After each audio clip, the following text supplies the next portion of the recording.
Hi guys! Last time we started working on an intro, but we're not finished with it yet. We're going to work on our transition by adding a riser at the end of the intro. Before we do anything, open the playlist with F5 and select the last bar of the intro in the timeline. Add 3xOSC to your project again and rename the instrument to Pitch Riser by right-clicking on the instrument. Ctrl L to assign it to a new mixer track. Open up the instrument from the rack. We only need one oscillator for this, so we can set the volume of oscillators 2 and 3 to 0. I'm going to choose a triangle wave this time, but feel free to experiment with the other options. Just avoid the noise option for now, that's the die. F4 to add a new pattern, call it riser, and assign a color. Let's add it to the playlist and rename the playlist track with right-click and A. Open the piano roll. The first note of our track is D, so we're going to make a sound that rises up one octave to end on a D2. Let's add the first note and make it the full length of the bar. Then we want to add another note that is the target note for the slide. This will be the D one octave higher. I'm going to have this second note start on the second beat, so the rise in pitch doesn't start immediately. I'm also going to make the note a little shorter. This will stop the slide at the end of this note and then play the target pitch for a bit until the first note ends.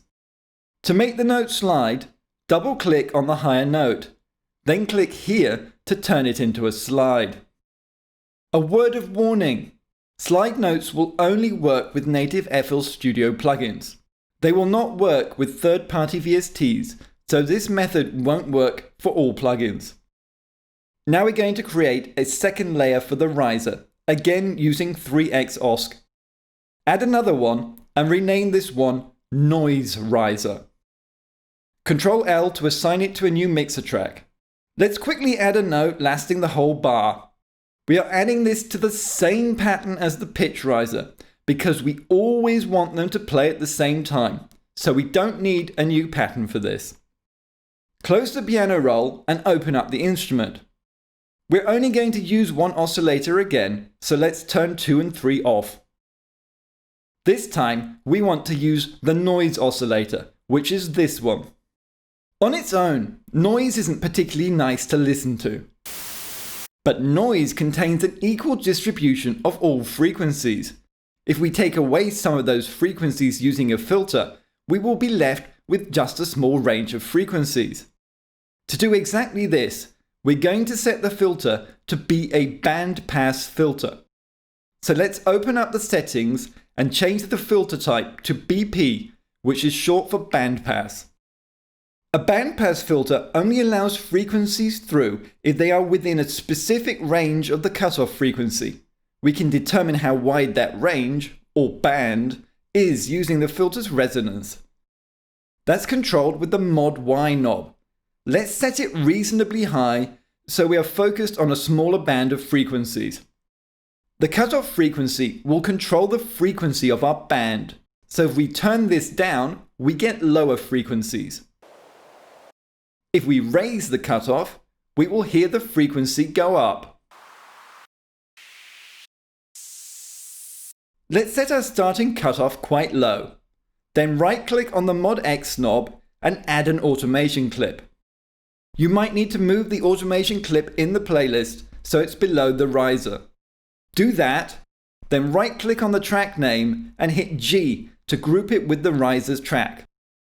I'll also right-click and hit A to auto-name my tracks.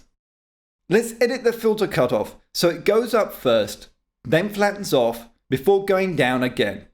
Right-click to add new points to the automation. Click and drag a point to move it. Mouse over the section between 2 points and drag the little circle to shape the curves. Something like this should do. If you want to delete an automation point, right-click it and select Delete. You can also choose different types of connections between points. Check the manual for a full description.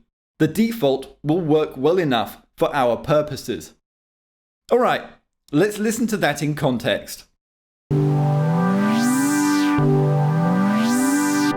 Okay, a few things jump out. First of all, I think we need to turn the riser down. I also think we need to slightly shorten the note on the pitch riser. The riser itself could also be a bit more interesting, so let's address that and go back to our pitch riser instrument and open the settings. Click on the Mod X tab. This will allow us to modulate the filter cutoff. This time, we're going to use an LFO, which is a low frequency oscillator. If I turn up the amount here, you can see on the display that we have a repeating wave. I can change the wave type up here. We are going to use the LFO to change the filter cutoff in time with the beat. To do that, right-click the speed knob and choose Set 2 Steps. The cutoff will now go up and down every 2 steps in the step sequencer. That means 1 step going up, 1 step going down. Set the amount to something like this. If you want to, you can adjust the attack to change how long it takes for the LFO to reach full gear. The higher the attack, the longer it will take for the LFO to reach full effect. I'm just going to leave it like it is. Now let's go to our noise riser and do something similar. We'll open the settings, but this time we are going to automate the volume, so make sure you are on the volume tab. This time, let's choose the square wave as the LFO type. This will rapidly switch between 2 values rather than smoothly moving between them. Let's set the speed to 1 step and turn the amount down so the volume is turned down by the LFO. Time to see how that sounds. I think that's a lot better and more interesting now. In the next video, we'll look at how we can add some effects to our riser to spice it up a little bit more.